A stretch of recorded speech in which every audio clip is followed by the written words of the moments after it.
I actually want to preface what I'm going to say with an observation, which is that there's been a fair amount of talk here today about Chinese companies and Indian companies and European companies. And I can say this because I'm from the US. You know, we don't have any companies who make equipment for the cement industry. We don't really have very many plants that are owned by American companies. We're kind of a backwater. So I think I'm safe in observing that I look forward to the day when we talk about Sonoma, and we talk about Kawasaki, and we talk about FLS, and we don't so much focus on the nationality of the company, because I think it's, I know from our dealings in the U.S. with all kinds of consumer goods, I remember the day when people talked about Japanese cars, and we don't talk about Japanese cars anymore. You know, we talk about Toyotas and Hondas and Fords and BMWs and so forth, and I think the same thing is really true in the cement industry, and I don't want to get up on a high horse about that, but I would just encourage us all to really focus on the individual manufacturer and the quality of their products and the particular, distinctive features of their products, which are not exclusively national. So, okay, enough of that. So I am going to talk about the U.S. cement industry, and I'm going to do a little bit of background information on it. I'm going to talk a little bit about alternate fuels, and I'm going to talk about waste heat recovery in the U.S. And then I'm going to talk about third-party project development for waste heat recovery, because that's the role that we fill. I will start with a little bit of an introduction to my company. So here's a picture of Seattle on a good day. Seattle's climate is very similar to London's, so there are very many days when you don't see as much blue, but that's where we're based. We do work across the U.S. and Canada, and occasionally globally. Our core business has always been recycling industrial byproducts, non-hazardous industrial byproducts. So we take sludges, grits, ashes, filter cakes, processed waters, slags, all kinds of materials from one industry and take it down the road to another industry. Sometimes we're working with manufacturers who have a zero waste program who might be willing to pay a little bit extra for recycling as opposed to a landfilling solution, but typically we're in the cost-saving business. We deal with minerals in particular, but we also do a fair amount of alternate fuels work. And out of our materials business, we developed a consulting business where we started consulting with our clients on market studies, on working with the environmentalist community to try and have a meeting of the minds, all kinds of different issues, helping them figure out some technology issues that they were facing. And a follow-on to both our materials and consulting business, an obvious and logical follow-on, has been the development of an energy business, because we have a lot of industrial clients who have often very limited capital available for projects, and that capital is going to go toward their core processes and not necessarily to ancillary power generation. We also often hear 18-month to 3-year payback is the requirement for a CapEx. As an independent power producer, we're able to do more of a 5 to 6 year payback on the upper end, occasionally even longer, simple payback for projects. And so we find we have a little bit more flexibility. Also, a lot of the time, the folks at the plant level are not able to get in there and work out. For example, there are no plant managers here from plants that we deal with in the U.S. And so the individual plant managers don't necessarily have the bandwidth to engage with solving some kind of what they perceive as an ancillary opportunity, and so we can come in and work through that for them. So we've developed this energy business. We work with waste heat and waste organics, so thermal conversion of biomass and anaerobic digestion of biomass, as well as waste heat recovery. So that's enough about us. So many of you are very familiar with some of these statistics, so excuse any repetition, but these are very general numbers that, just to sort of frame the opportunity. My thought was, if I talk a little bit about the cement market in the U.S., it might help frame for the vendors in the room who might or might not be thinking about trying to engage in the U.S.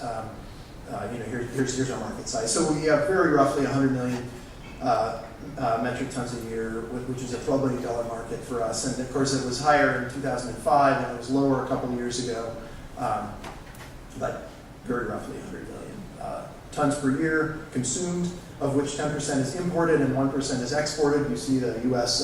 Balance of trade right there once again.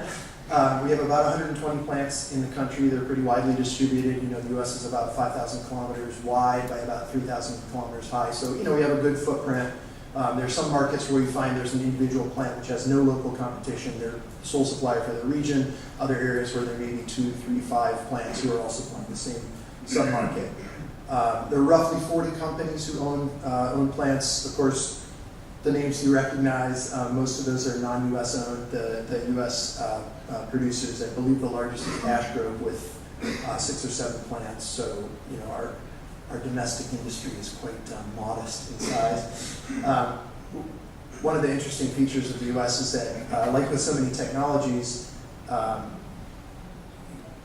you know, our development is older, and so we're now facing the challenge of having lower efficiency than the developing world because our plants tend to be smaller. So the average size is 600,000 metric tons per year. I have that from the Portland Cement Association. I don't know whether that's average or median or what exactly, but that's a very typical size for the plants we deal with. 900,000 tons. There are lots of plants in that range. So these, you know, 3,000 ton a day plants, you know, you'll see a lot of those in the U.S., but the 6,000 ton, fewer, 11,000 ton, very rare. There's some vertical integration into ready-mix, but we also have a lot of independent ready-mix producers. We've had some plant closures recently. It's not been a bloodbath, but there are a number of plants which, for various reasons, are closing down. One is, of course, cost inefficiencies, aging infrastructure, which, because of the competitive situation, doesn't make sense to replace the plant. There are some fairly robust new emissions regulations that are coming in, which I think are either currently or are about to cause some additional closures. And we also have situations where there's some local opposition. You know, we have an active citizenry who might object to the expansion of a quarry or something like that.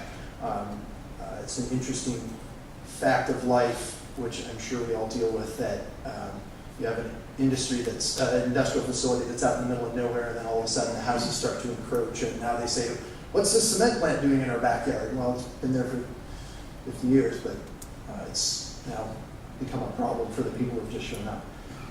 So typical coal price is $3 per gigajoule, plus or minus a fairly wide range, but you know, something like $65 per ton of US dollars per ton of 11,000 BTU per pound coal is pretty typical.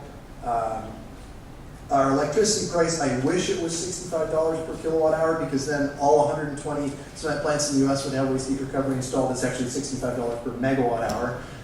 Just trying to make sure you're all awake at this time of the day.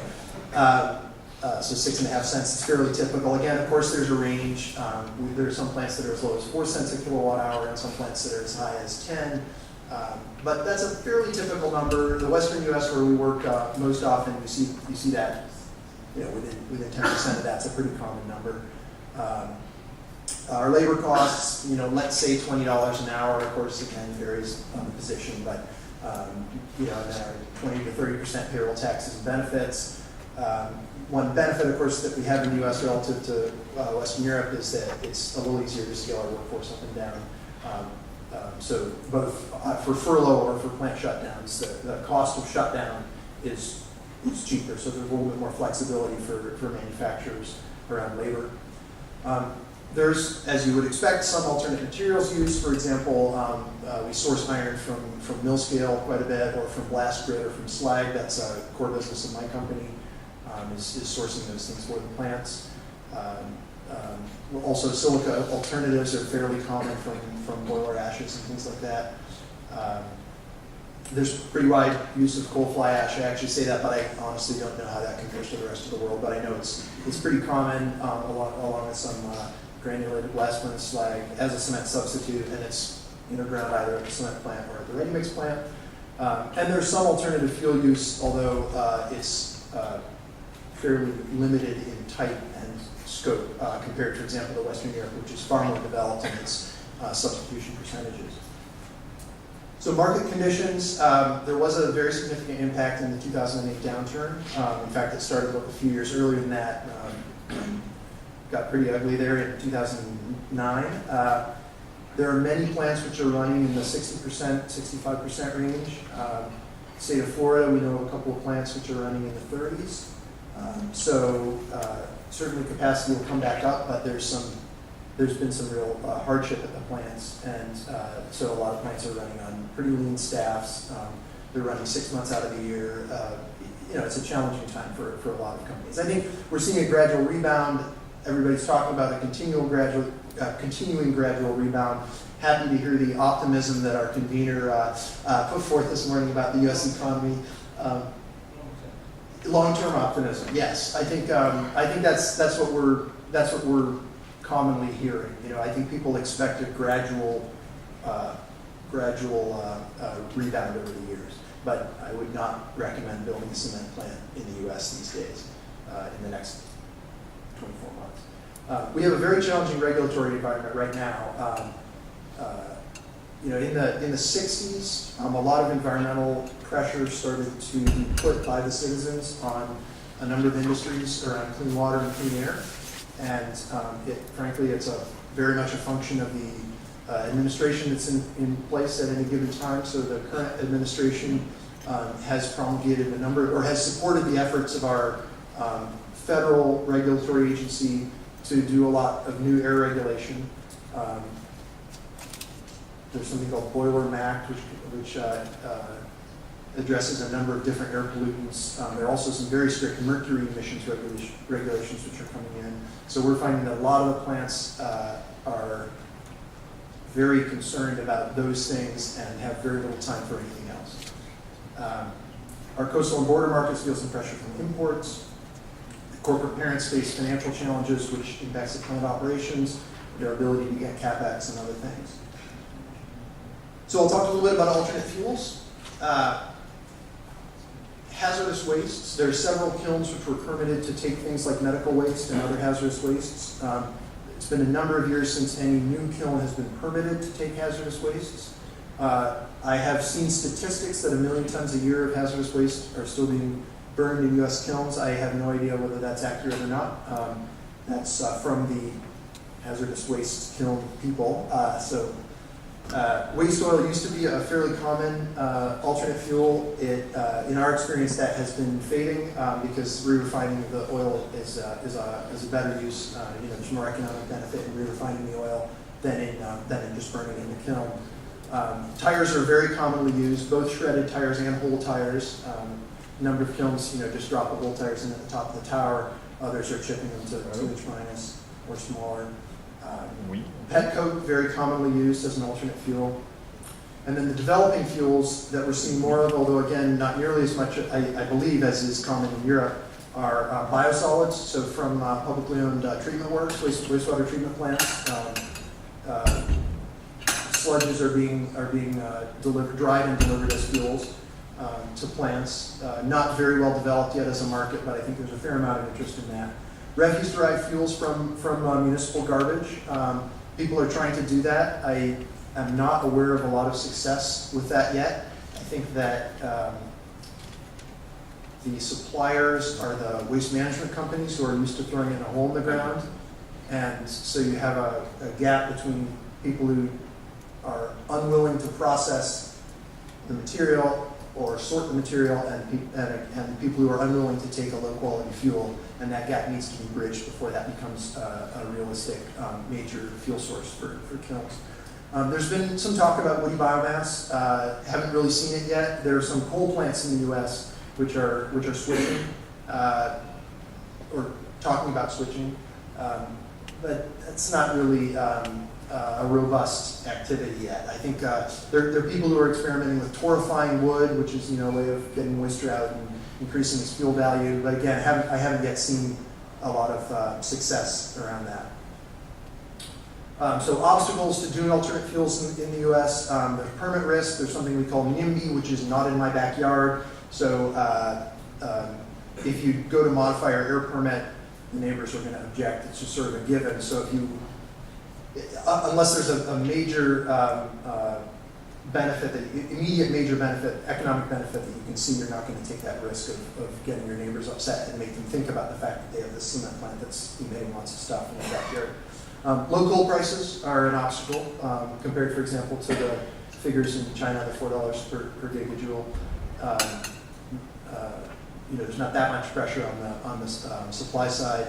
We also have very low landfill rates. I said $10 to $100 a ton. I mean, that's obviously a huge range, but very commonly, for example, in the southeastern U.S., you'll see landfill rates at $20 a ton, or even lower for the kinds of materials that you might be able to feed into a kiln. So difficult to compete there sometimes. Of course, as we all know, the production manager doesn't want to see this stuff that they have to deal with. The chemist doesn't want to see the impact on the matrix. The environmental manager is worried about the permitting. The plant manager needs to do a CapEx request to get the feed system in. So in our dealings with cement plants, we find that at the plant level, there's a lot of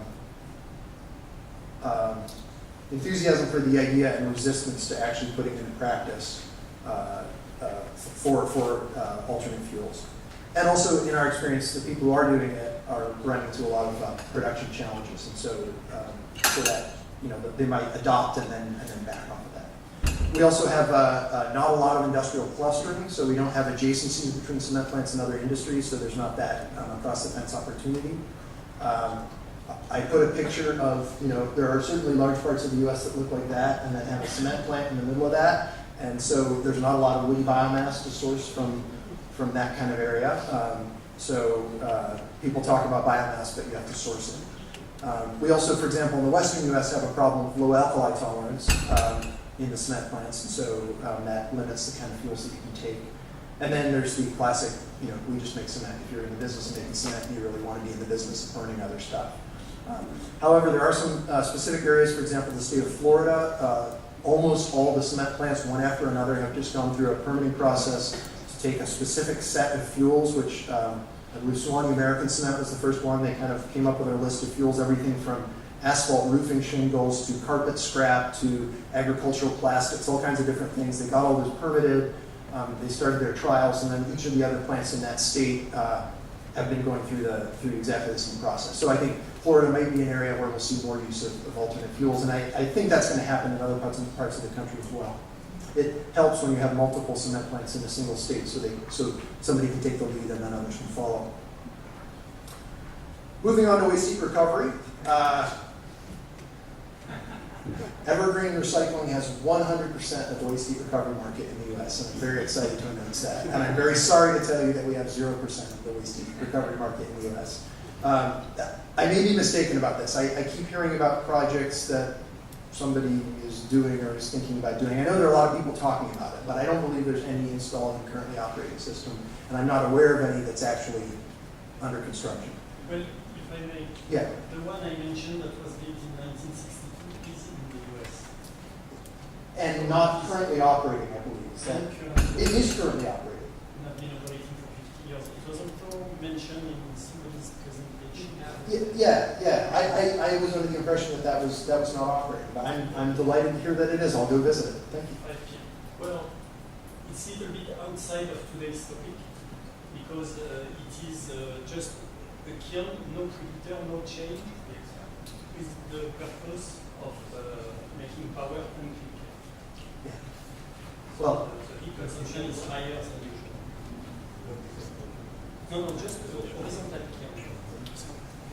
No producer, no change. Yes. But no change.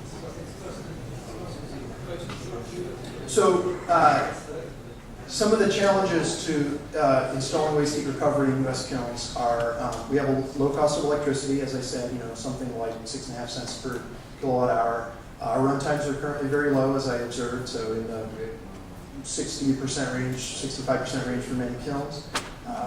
It's a non-core capital cost. That's at least how it's described to us by many folks at the plant level. They say it's going to be a little lower down on the list. And I think there's the perception of technical challenges, and I'm here because I need to learn more about that. So readier to answer that when it comes up. I think there's concern about the dust. There's confusion about the technology options. There's concern about claimed lifespan versus actual lifespan. And there's that old issue of when production is low, there's no money, and when production is high, there's no time. So 5 years ago, nobody would have returned our phone calls because they were busy making cement, and now everybody will return our phone calls, but they don't have money. And actually, as a third-party developer, we feel like that's why this is a good time for us, because we can step in and say, well, we might be able to help on the money side. Opportunities are growing economic incentives. There's significant potential movement in the U.S. to help finance these things, and I'll talk a little bit about that in a bit. There are regulatory and social pressures which can motivate people to do things. And there's interest from third-party developers. Of course, that's why I'm here, and we're not the only ones. There are not a lot yet in the waste heat recovery space, unlike in solar and wind and other technologies where there are lots of people like me running around, proposing to install these things. There are not very many who are working in waste heat recovery, but there are a few, and I suspect that number will grow if and as we get some installed. So technology selection, what's going to work? Is it is it going to be ammonia? Is it going to be pentane? Is it going to be steam? What I can tell you, my experience is there are several very active ORC vendors who are, in some cases, domestically owned, in some cases not, but who are supporting efforts, our efforts, interest at the cement plant side. They're in there offering free engineering support, offering just kind of an ongoing conversation, getting on conference calls with the plant. That makes a really big difference for somebody like us, I'll tell you, and I suspect it makes a big difference for people at the plant level as well. If you're in there helping to have that conversation, your technology is going to be selected whether or not it's the better solution. So that's the second point too. I think I repeated myself there. I think there's a perception that it's a simpler operation, lower heat requirement, and lower water demand. The extent to which that's actually true and to what extent that's a prejudice, I'll be interested to learn more about, and I think there's an ongoing conversation about that. Steam is perceived as having a lower capital cost, and of course the fact that, as we saw earlier, of the 520 installations, 512 or whatever it is, are steam, it certainly speaks well to steam as a technology, and it gives people a level of comfort. So I'm going to take a shot at this. I might be getting a little bit too deep, but this is the difference between doing it in the U.S. and not, because our power price is too low to justify. In almost every case, our power price is going to be too low to justify doing this on a straight, cash for cash basis. So we're constantly trying to turn over rocks and see what kind of money is out there to make these things happen, whether it's us doing it or whether it's the plants themselves or one of our competitors. So currently in the US, if you install a solar system, if I spend $10 million to put in 3 megawatts of solar, I'm going to get a $3 million tax credit from the US government, which I can then monetize. Currently, if I put in a $10 million waste heat recovery system, I'm not going to get any tax credit. But if those subsidies continue, I think waste heat recovery has a good shot of getting included in that. And that obviously makes a pretty big difference. If it's a $5 million or $4 million installation that can be brought down to the high twos, that's going to be the difference between getting projects done and not. We also have a production tax credit for example, solar and wind. So you can choose whether you want your 30% of capital cost covered or whether you want a production cost, a production incentive on a cents per kilowatt hour basis, which is in that range there. Waste heat recovery is now on the radar screen of regulators and both the legislative and the executive branch. There's a new trade group called Waste Heat to Power.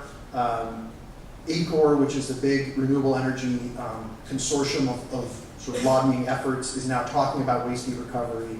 The FERC, which is our Federal Energy Regulatory Commission, now, for example, requires that any new natural gas compressor station has to look at their compressor station for feasibility can you do WHR? They're not mandating that they do it, but you at least, if you're going to get permitted to put in a new compressor station to send your gas downstream, you at least have to show FERC that, yes, we looked at it, we thought about WHR. So none of that is money in the bank, but we're making some progress. There are also a bunch of other programs which are a little more obscure, but are in some cases available. We have something called the New Markets Tax Credit, which is fantastic. If you can get it, it's very, very complicated, but you can get a 20% subsidy for your project cost in certain limited cases, but I know a half a dozen projects where we could get that done. PACE financing, loan guarantees from our Department of Agriculture. There are all kinds of interesting places to get money, and you just have to know where to look. So that's at the federal level. On the state level, there are a couple of states which will subsidize up to 50% of project costs. That's for smaller projects, kind of up to 2 or 3 megawatts, but it's out there. If you want to do a clinker cooler only application, for example, there's some opportunity for that. In one state, we're aware of a utility offering. Well, all the utilities in the state are offering pretty significant subsidies. $1,300 per kilowatt subsidy. Again, probably going to be capped in the maybe 5 megawatt range. So for some of the really big installations, it's not going to do you that much good. But especially because our plants are a little smaller, it's probably going to be the difference between getting something done or not. We have this thing called the Renewable Portfolio Standard in the U.S. So our utilities are required in some states to buy an increasing amount of their power from renewable sources. 12 states specifically include waste heat recovery in the list of technologies to meet their RPS. At the moment, the requirements are small enough that the utilities aren't very motivated to go out and buy that power. That's going to increase over time, though, so that by 2020, I think there's going to be some gaps and some room for waste heat recovery systems. And then there are some feed-in tariffs. And I didn't, by the way, address Canada in this. I focused more on the U.S. I think there's one Canadian province that has a feed-in tariff. I was just discussing this with a gentleman from Lehigh earlier. And there are a couple of U.S. states that have a feed-in tariff, being a fixed price for the power that the utility has to pay. So, for example, in the state of California, it's a 10-cent, roughly, feed-in tariff. So you can get 10-cent power in the state of California. Or you can get a capital subsidy. So I'm not sure how much I need to talk about this. Third-party project development, I'm guessing that most of you have a pretty good sense of what I'm talking about. But the idea is if the owner of the cement plant doesn't want to actually make the capital investment yourself, you have the opportunity to get somebody else to finance it. And so a project developer comes in, selects the vendors in partnership with a plant, vendors that are going to be suitable for that facility. Project developer builds it, owns it, operates it, or rather the project developer's vendors build it, and the project developer owns and operates it, and the project uses either waste, in this case waste heat, or sells power back to the plant, or in the waste heat recovery system, both. So you're using the waste heat, you're selling it back to the plant. The cement plant has no construction or operating risk, and it doesn't have to provide any funds to finance the waste heat recovery system, but of course now the plant does not own the system. And so typically we'll be signing a 10 to 20 year power purchase agreement with the plant, just giving them discounted electricity. So it's sort of an alternative, if a facility is interested in experimenting with waste heat recovery, we think it's a good door in for some of the larger companies. If you like to take the plunge in the U.S., but you don't really want to do the first one because the economics are a little marginal, we can help you open the door and then you can go do it yourself at all the other plants. It's also helpful with some of the smaller players who maybe have 2 or 3 plants and don't really have the resources to commit to figuring out the right way to do it. They'd rather just have somebody else take the risk and get some cost savings.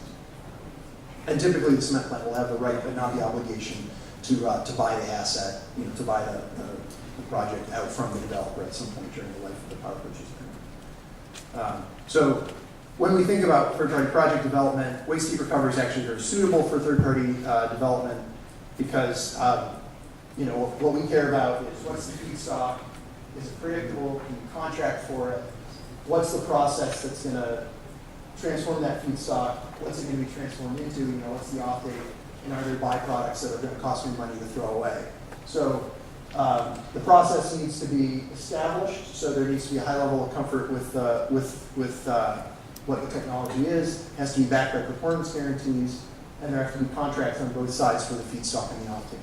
And so waste heat recovery is very suitable because all this works out very nicely. And just to give you an example, when we're talking about developing a biomass facility, you know, our feedstock is very rarely actually contractually supported. You know, you might be able to get somebody to sign up to say they're going to give you a feedstock for 3 years or 5 years, but it's very hard to get a 15-year reliable contractual feedstock from a credit quality provider. So that's a real challenge.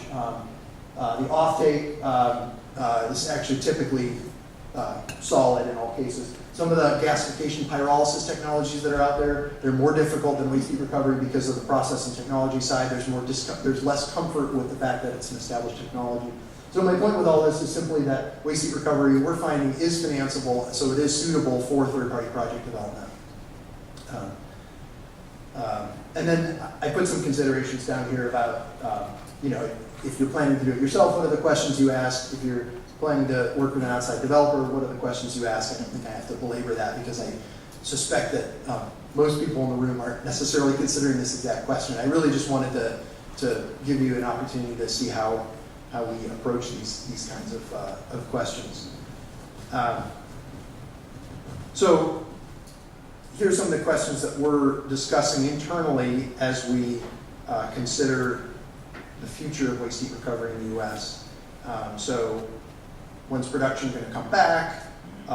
Is there going to be some kind of a regulatory regime which will support both alternate fuel use and waste heat recovery installations?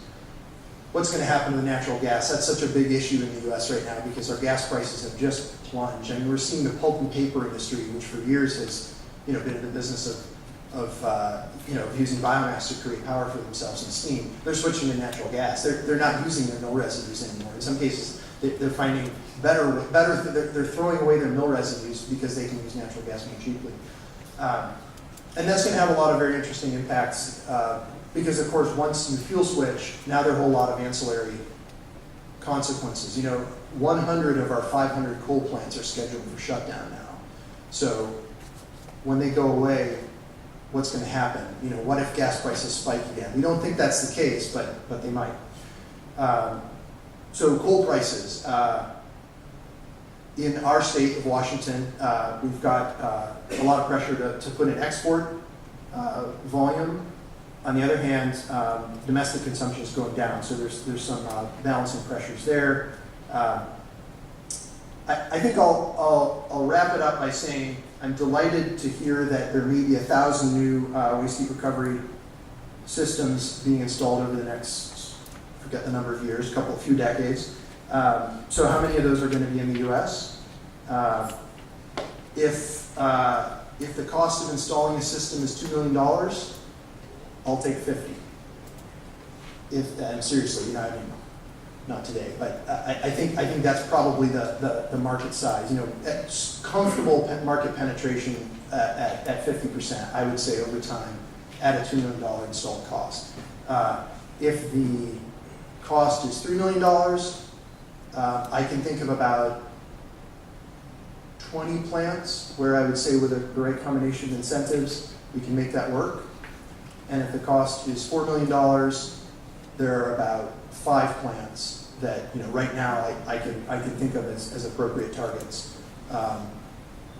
And those are all going to be smaller installations, you know, or for the most part, they're going to be sub 10 megawatt. So I'll wrap it up there. Appreciate the opportunity to talk to you a little bit about what's going on in the States, and I'll take any questions if there's time to.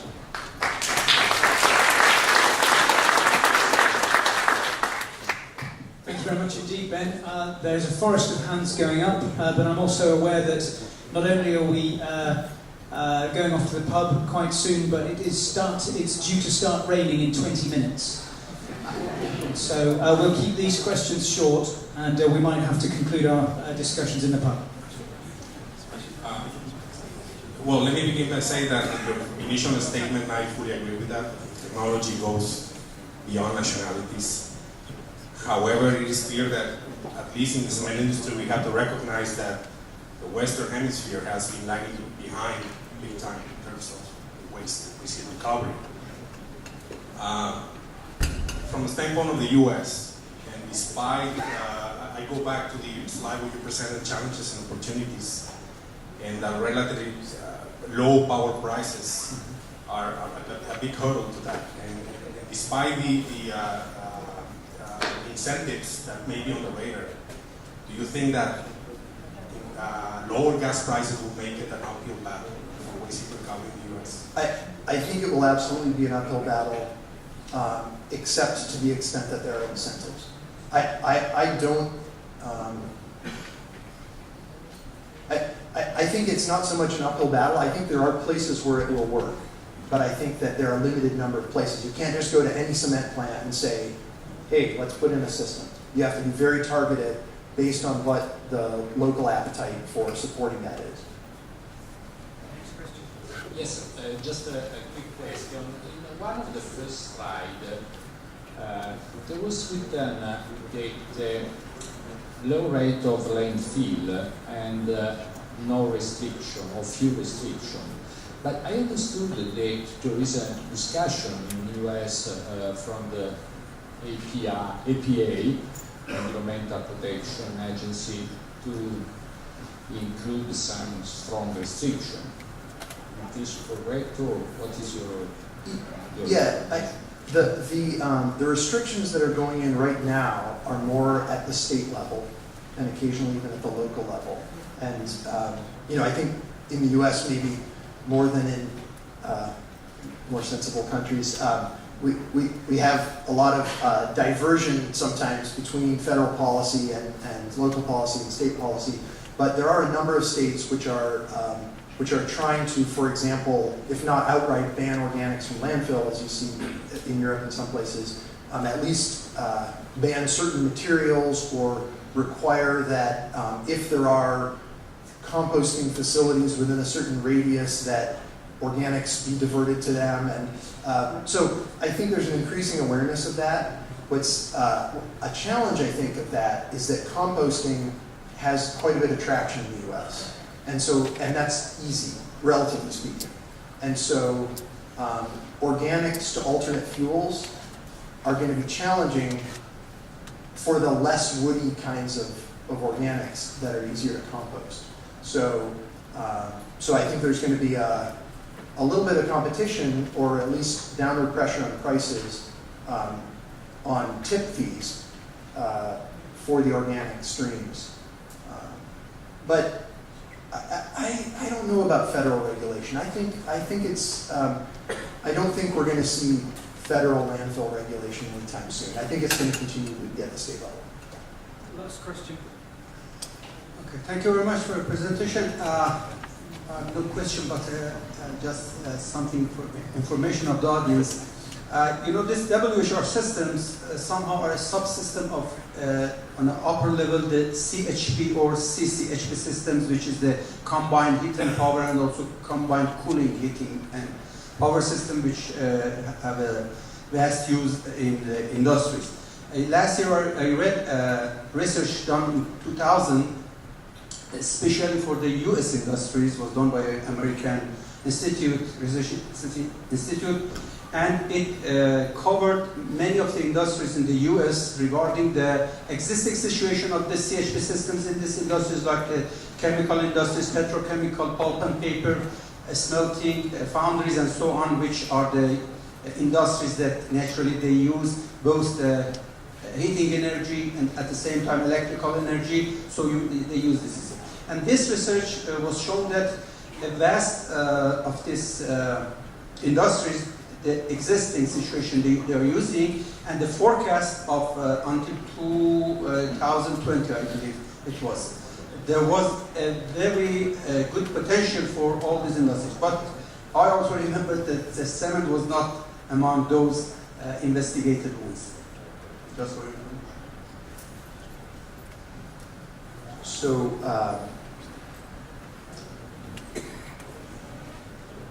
I don't know the specific study that you're referring to. I do think that natural gas and steel are the two industries that I hear being talked about the most in the States. And we have about 100 steel mills that are, or maybe it's a little bit more than that. I think it's around 100. So you would think that steel, cement, probably a good, I mean, they're comparable in that way.